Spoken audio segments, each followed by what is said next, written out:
Assalamu alaikum, ардактуу телекөрүүчүлөр. Бүгүнкү менин айылым көрсөтүүсү Алыскы Жалал Абад областынын Нокен районуна караштуу Момбеков айыл аймагында болчу. Биз менен бирге болуңуздар. Бүгүнкү айылда аябай кызыктуу окуялар болушу мүмкүн. Өзгөчө инсандар.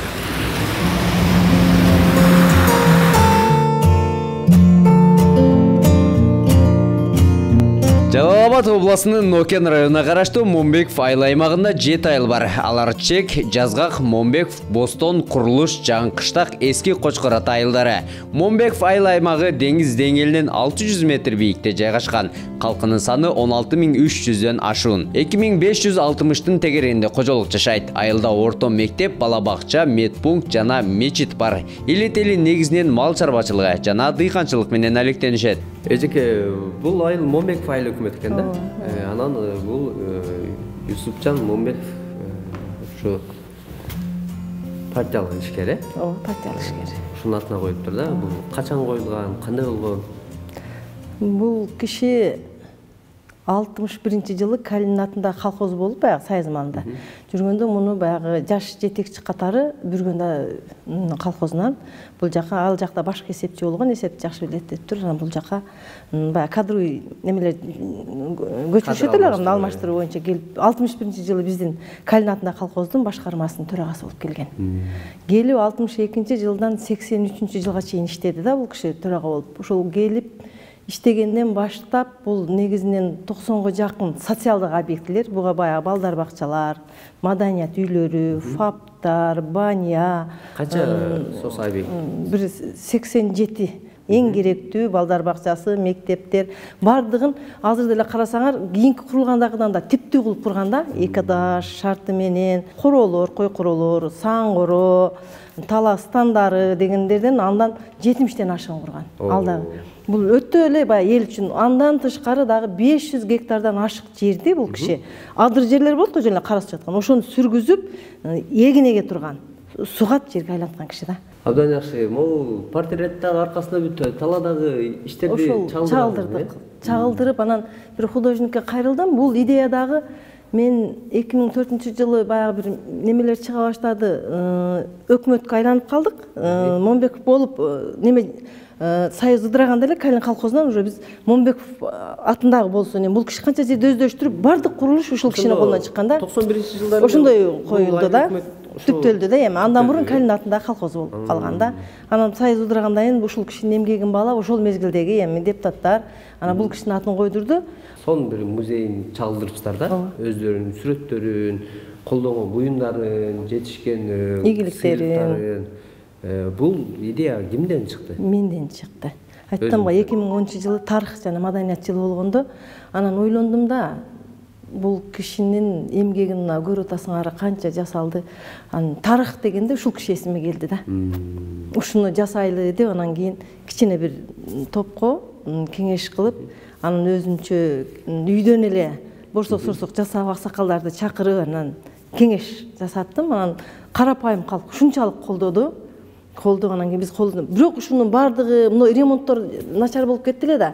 Бардыгына ушул карапайым калк акча жыйнады. Анан кайра өзүндөй кылып ушуну боетип чыгардык да. Айыл эли жапатырмак. Өздөрү келип акчаларын берип, жөнөкөй эле бир колхозчулар деле келип болгонун ушу колунан канча келет ташташты. Бул мамлекет тарабынан же өкмөт тарабынан чындыгында бир сом акча кеткен жок. Ушунун бардыгын эл өзү жыйнап, анан кийин ушул портретти дагы бир художник бала бар эле, өзүнүн айылдан чыккан. Анан ушундай идеяны айтсам, келип эле неметти, анан түшүндүрө албай аттым, баягы адис экен да. Анан десем, анан жок, мен тартып келем, сени чакыртам деди. Анан ушундай кылып тартыптыр да. Абдымомуров деп ушул биздин айылдын немеси бар ака.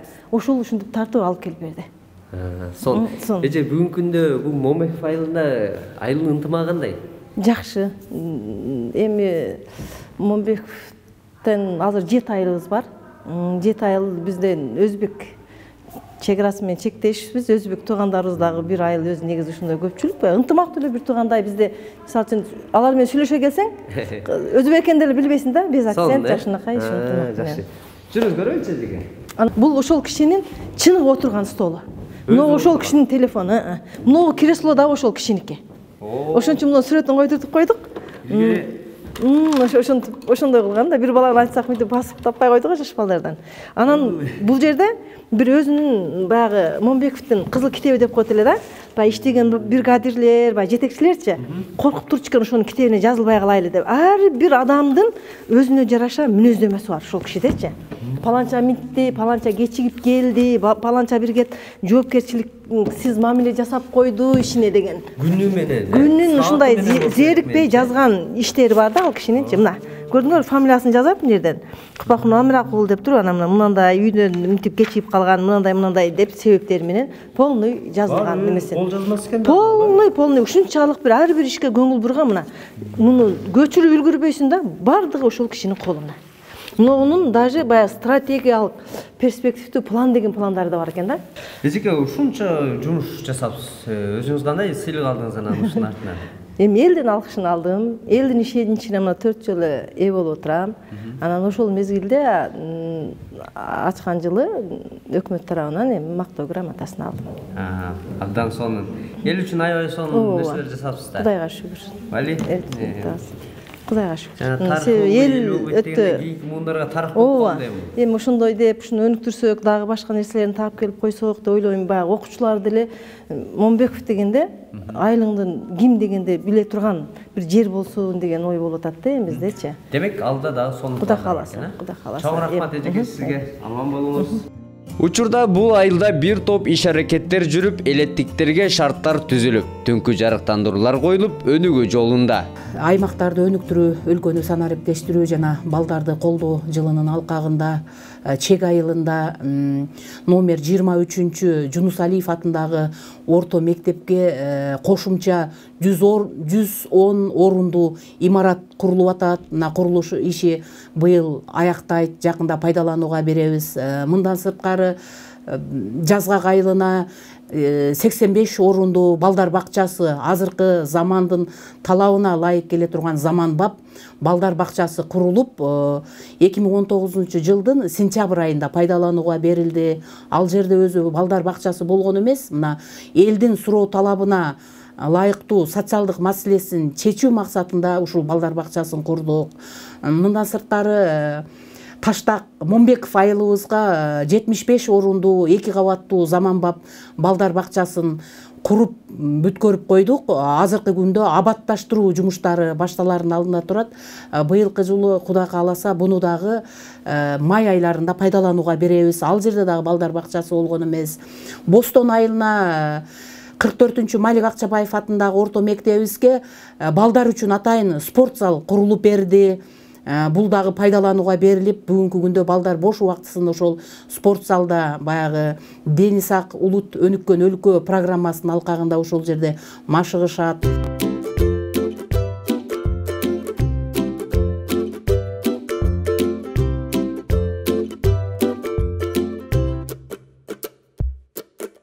Эште чыныгын аябай суук болуп келди, кар аябай сонун жаап атат. Мен болсо жылуу үйгө кирип алдым. Бул үй таланттуулардын үй бүлөсү. Талант акенин таланттуу үй бүлөсү. Үйдө баары эле ырдайт да. Дырдашат, баары кыздар, балдар баары ырдайт. Бул талант деген бул каяктан келип калды эми? Талант үй таш болуп. Талант деген нерсе бул ар бир инсанда бар. Талант мен ойлойм, атаман өткөн деп ойлойм. Атам чоң комузчу болгон, өзү мугалим, кыргыз тили адабияттан сабак берген, кол эмгектен сабак берген. Мына атамдын өзүнүн колу менен чапкан комузу. Шуну 64-жылы мен төрөлгөн жылы чапкан комуз экен. Сиз менен тең экен да бул, Бул комуз менен тең. Бунун өзгөчө комуз го. Бул сүрөттөр кимдин сүрөтү? Бул сүрөттөр бул атамдын ортончу акеси, бул атамдын өзү, бул эң чоң эжем. Мыналарда да өзүнчө бир жазмалар бар экен да, булар кандайдыр бир нерсени түшүндүрөт окшойт менимче. Бул жазмалар тамгаларды коюп кеткен себеби эң чоң кыздын аты Эркайым болгон. Андан кийинкиси Барчайым, андан кийинкиси Гүлбара болгон. Бул жерде 3 эле кыздын аты, бир гана немеде 3 кыздын аты. Бул жерде эки уулунун аты Жомартбек, Талантбек деп. Ошо Жомартбек агаман кийин төрөлгөн, мен Талантбек, ошо мен төрөлгөн жылы чабылган комуз экен. Bundan кийин да болуш керек эле. Биз өзү 11 бир тууганбыз. Батыр эне, Бактылуу Батыр эне. Атам кайтыш болуп кеткен. Ошо атаман калган эстелик мурас. Талантке жеңем да кырдайт болуш керек, э? Жеңем да кырдайт. Талант үй бүлөдөн бир айылданбыз, бирге чоңойгонбуз. Бирге чоңой ырдашып эле өскөнбүз бир айылда. Азыр эми канча уул, кыз, небере? Уулдан 3 чоң балам бул. Быйыл былтыр медакадемияны бүтүп, стоматолог. Бүгүнкү күндө жакшы кесипти аркылап атат экен азыр. Жакшы кесиптин ээси болду. Анан 2 кызым турмушта. Анан 2 бир уул, бир кызым бар. Ошондо 3 уул, 3 кыздын атасымын, бактылуу атасымын. Абдан сон. Жеңгем дагы неберелерди кучактап бактылуу экен да. Жеңгем да бактылуу. Сонун биздин телекөрүүчүлөр деле күтүп калды окшойт. Бир үй бүлөңүздөр менен сонун бир чыгарма аткарып бербейсиздерби? Макул, аткарып берели. Биз Толгонунун деген бир ыр бар. Атын айтсаң кимден ыры? Жеңишбек Шамшиевдин. Жеңишбек Шамшиевдин. Толгонун ырын уктап берели.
Азыр эми мына комуз эми чертилбей калса, болбой калса керек менимче.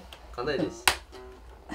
Эми муну черткени чын айтыш керек, мен эми көптөн бери колума кармай элекмин. Атама мурас деп алып калгам, ошол атам мурас болуп эле. Бул ата комузу да, атам өз колу менен чапкан. Ушул комузда атамдын өзүнүн колдорунун издери бар деген гана немеде сактап отурам. Эч кимге бербейм, бирок туугандарыма деле бербейм, башкасына деле бербейм. Балдарга да бербейм. Себеби бул мен атама калган эстелик. Өзүңүз бир-эки күй ойнойсузбу же такыр эле ойной албайсызбы? Жок, ойной албайм деп айта албайм, бирок айттым, көптөн бери кармай элекмин. Бизге болушунча өзүңүз билген бир жеңилирээк күйдөн ойноп берсеңиз жакшы болмокпу?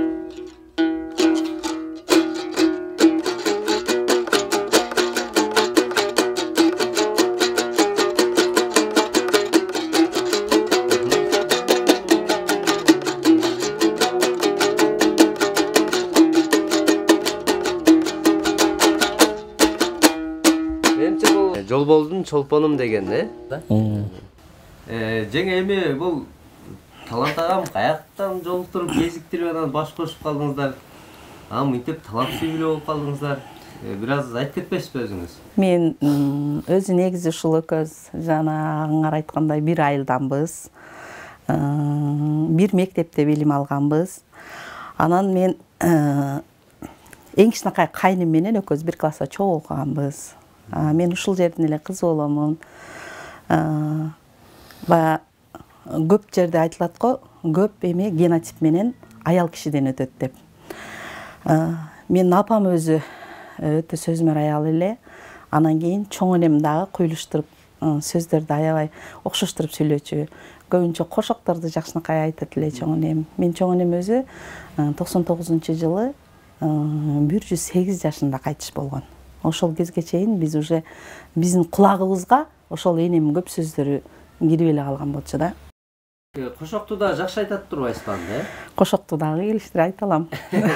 Бир кыз узатуу кошогунан бир аз айтып бербейсизби билсеңиз? Кызга кыз узатуу той кылып аткан жерде айтайын десем, кызым, сага кулагыңа күмүш сырга 8ге чейин дебейли, 7ге чейин жатпагын, эшикти каттуу жаппагын, кайын журтту какпагын, кайнатаңды кандай көргүн, кайненеңди жандай көргүн, кайнагаларыңды бектей көргүн, калгандарын өзүңө чептей көрдүм. Артылтып камчы салдырба кызым, атаңа наалат алдырба кызым. Эңилтип камчы салдырба кызым, энеңе наалат алдырба кызым. Ак эличек көрүнсө, апам келет дебей жүр. Апаң келсе басып чык, акырын эшик ачып чык. Ак калпакчаң көрүнсө, атам келет дебей жүр. Атаң келсе басып чык, акырын эшик ачып чык. Элбир желбир от күйсө, этегиң менен өчүргүн, анча-мынча сөз болсо, күлкүң менен кечиргин. Ошондой окшош сөздөрдү. Бул энемден да, эмеден да калган. Талант деп атабыз, бул ырчылык, өнөрчүлүк деп атабыз, өзүңүздүн тубаса талантыңыз деп атабыз. Азыркы учурда сыйлык алып, мына өзүнүн талантын элге чагылдырып, сыйлыктарга жетишип атат. Сиз ушул жакка бир кызыкпадыңызбы өзүңүз мындай жогорку деңгээлде, республикалык деңгээлге чыгып дегендей? Кызыктым, бирок мен атам Талантбек деп койгон экен, мен жетпеген талантка сен жеткин деп. Бирок жанагы талант өзүң айтмакчы ар тарапка бурулат экен, меники ушул техникага бурулуп кетти. Өзүм окуган эмесмин, бул музыкалык окуу жайда. Меники тубаса талант, жанагы атадан балага өткөн деген жери болсо, ошо атаман өткөн болуш керек деп ойлойм. Бирок азыркы күндө Ырысбай Абдыкадыров коомунун мүчөсүмүн, Кочкор Ата шаары боюнча эл аралык Ырысбай Абдыкадыров коомунун координаторумун. Мына бүгүнкү күндө ийгиликтер жакшы, өзүм жаштыгымда жетпеген максаттарыма жетип келетем деп ойлойм. Буюрса мына силерге окшогон жакшы инсандар менен таанышып атабыз. Келечекте чыгып, эл астына чыгып ырдайбыз деген үмүттөрүбүз бар. Талант аке, мына Кочкор Ата шаарында Ырысбай Абдыкадыров атындагы эл аралык топтун координаторумун деп калдыңыз да? Эми ушул Ырысбай Абдыкадыровдун бир ырларынан бир жакшы бир чыгарма аткарып бериңиз. Мен дагы сапарым карап калды, эшикте кар жааса керек, бир айылды кыдырайын эми. Мейли улум, анда Ырысбай Абдыкадыровдон ойлодуң бекен мени сен деген ырын.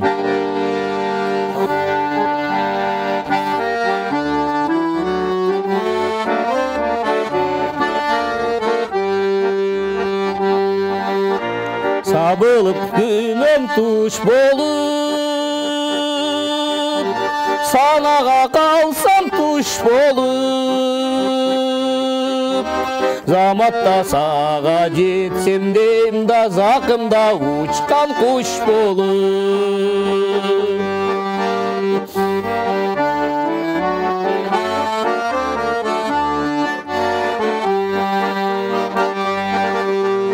Аппак кар баскан жер бетин, аязда келет көрүшкүн. Өчөшкөн сага борунду да өзүңдөн келет бөлүшкүн.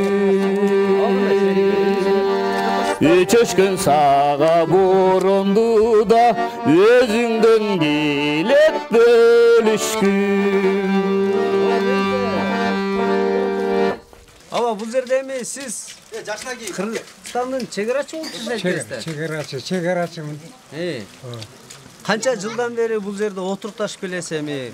Биз эми ошол 30-жылдардан бери ушул жерге менин чоң атам көчүп келген экен да. Мынау Көкташ деген Майлысай шаарынын этегинде айыл бар. Ошол жерден көчүп келген экенбиз. Анан көпчүлүгү кайра кеткендер болду, бул жерден башкага жылгандар болду. Мен ошол бойдон чоң атаман кийин же ушул бойдон жашап келатам. Ушул жерде 49-жылы төрөлгөн 57-жылдан 56-жылы мынау Калинин мектебиде чонда. Ошол мектептен окуп, анан бул 8 жылдык болчу. Андан кийин Турусбек орто мектебине барып, наркы тетиги Коткаратанын алдында коммунизм участкасы деп коебуз. Ошол жактарга барып окугансыз? Ошол жерден барып 10-класста 66-жылы өтүргөн. Аба, мына бүгүнкү күндө бул чегара кооптуу эмеспи? Мындай коркуу сезим жок. Азыр тынч. Жакшы. Демек чегара такталган экен анда, Чегара бул жерде такталды. Эми мынау Өзбекстан мынау реквизит эмесин тарткандан кийин, алда зымдарды, тетиги ямаларды жасагандан кийин тыш болуп калды. Ага чейин анча-мынча чыр болчу, чыр эмнеден болчу эле, чыр уурулуп күч алган ошол кезде. Биздин Кыргызстандагы уруулар менен ар жактагы уруулар байланышып бири-бири менен. Жылкыны мен түп-түзел айтайын, жашыр байлашып, мынау бүргөндү зонасы деп коебуз, мынау Майлысуу дарыясынын арка жүзү. Бүргөндү айлаймабыз. Анан ушу бизде ушул мынау кемиге чейин жылкы калтырбады. Жылкы, мал, кой, уруулуктар көп болгон экен да буга чейин, Уруулук өтө көп болду. Азыр тынч. Жылкыны үйрү менен айдаганын көрүп жүрдүк. Мына ушул жерден эле түндөсү биз уктап атканда тапыр-тупыр кылып мына жактан айдап келип, жетип урушturбайбы? Ошол жерден өткөзүлөр жагызда. Жөнөтүп көрүп эле жүрүп, түндөсү көрөбүз. Эми анын жанына мен басып бара албайм маселе. Азыр уруу кесеңдер деле азыр жок болуп калды. Мына турат жакшынакай, турат. Бир жакшынак. Кооптулук жок. Жок. Аба, бул эми чегара, бул чегараны коруш керек, мамлекетти сакташ керек. Бул азыр эми менин билишимче сиз Кыргызстандын бир патриот жаранысыз да? Кудайга шүгүр. Ниетим ошол меники. Азыр бүгүнкү күндө айыл тынч, жакшы эле. Чегара такталган, эч кандай маселе жок. Бизде ушул айылдын маселеси Кудайга шүгүр деш керек, балдар. Кудайга шүгүр деп ниетти оңдош керек. Абдан жакшы, аба. Мен айтам. Байли дейм сизгечи. Ушундай чегарачы болуп, чегарадан башка жака эми кооптуу деп чочулабастан, көчүп кетпестен, көчө качпастан ушул жерде 70-темин деп атасыз. 70 жылдан бери ушул жерде жашайт экенсиз. Байли сизге, азаматсыз. Аба, азыр биз бул жерде турабыз го. Ооба. Кооптуу эмеспи? Жок, бизге кооптуу эмес. Биз анткени сетканын берки бетинде турабыз. Бул кызык да. Мынакей тартип деген тартип.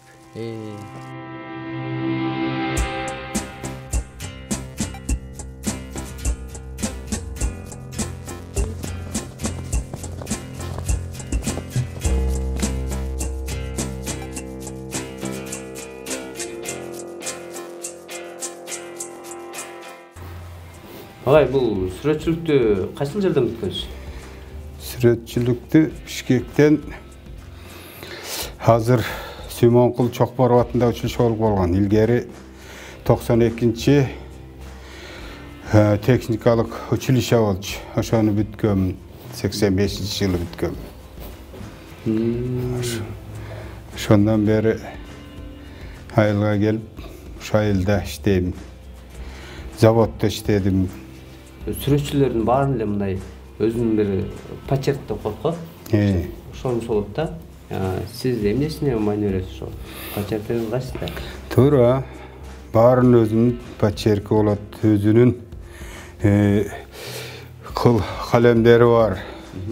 Özünün kандай kraska berет, kандай tartat, al bарын özünün почерки болот, сөзсүз.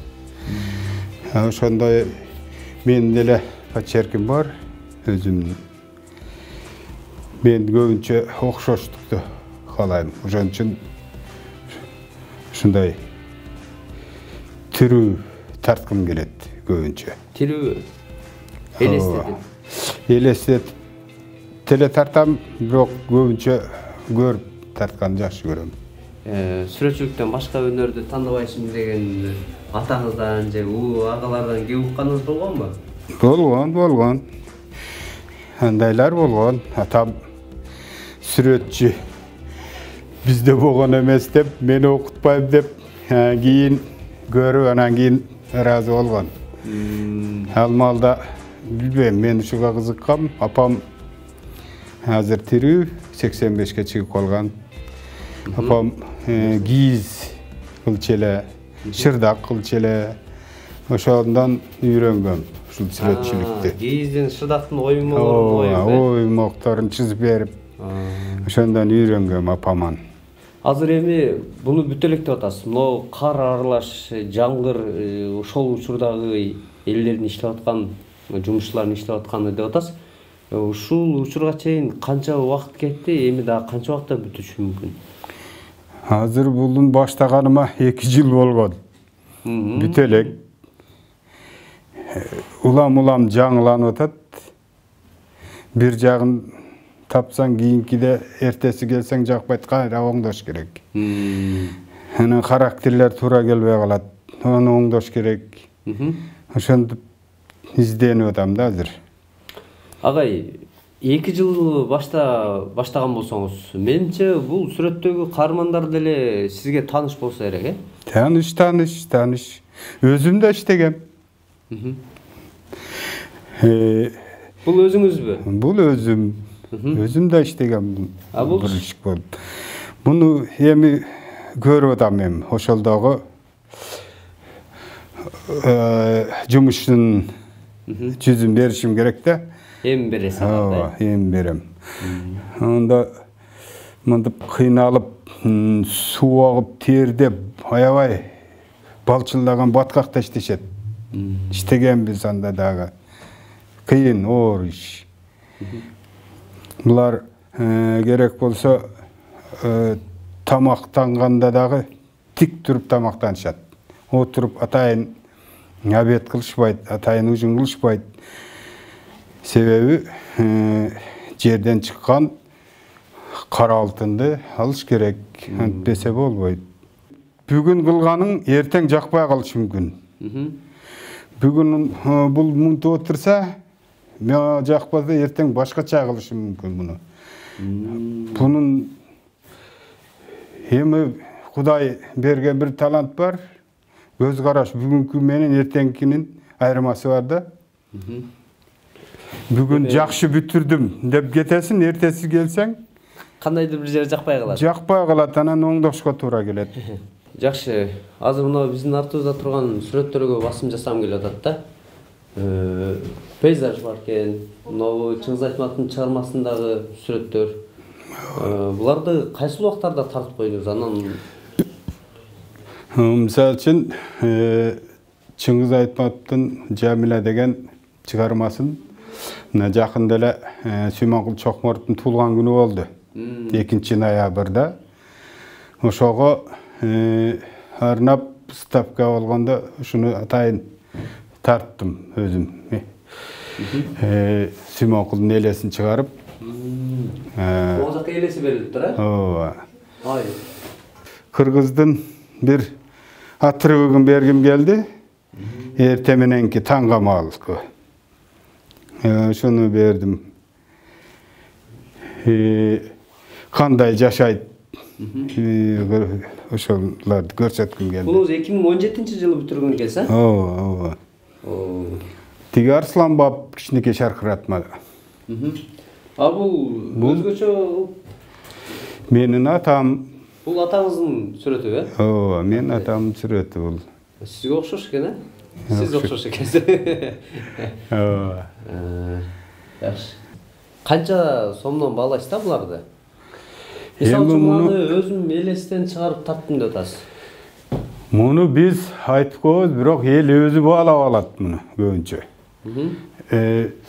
Муну сыры деле жок. 2000де жогору 3000 4000ге чейин барат. Агай жана бир сөз айтып калдыңыз, скульптор менен алектенем депчи. Нелерди жасагансыз? Кандай нерселер жасагансыз?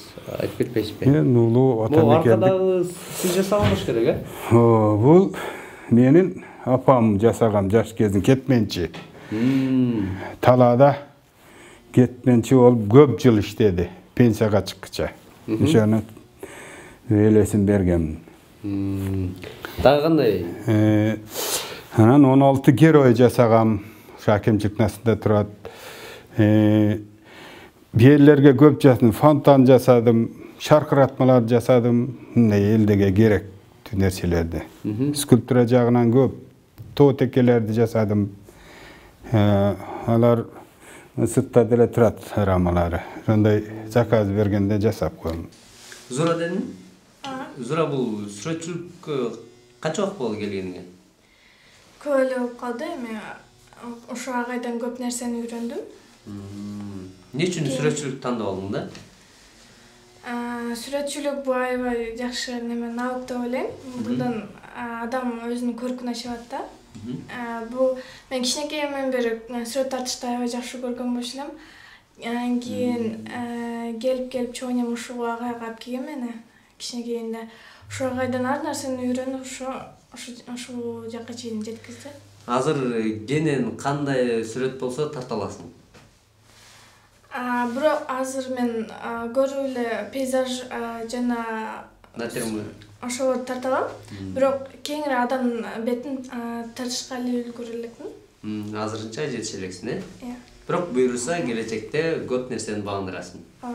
Азаматсың, ийгилик, даңгыр жол. Рахмат.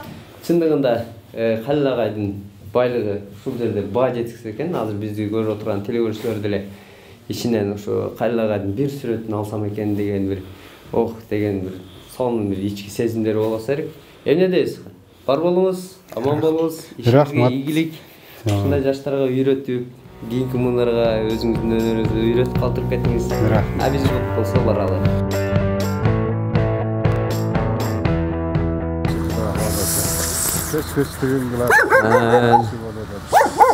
Болуптур агай. Сиз менен дагы бир жолу коштошуп коелу. Мейли. Аман болуңуз. Урматтуу телекөрүүчүлөр, чындыгында бул Момбеков айыл аймагы аябай чоң экен, мен кыдырып талбадым. Күн да батып кетти. Кечинде иттер үрүп дегендей. Кийинки эфирден көрүшкөнчө аман болуңуздар. Мен айылым көрсөтүүсү. ЛТР. Сіздер менің қызматыңыздарда мен Қазбек Садық болдым. Саламатта болыңыздар.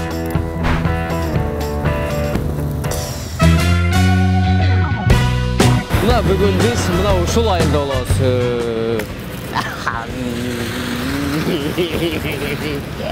Болбой калды. Тарта бериңиз. Тартканча сүйлөп бере бериңиз. Краскадан алып.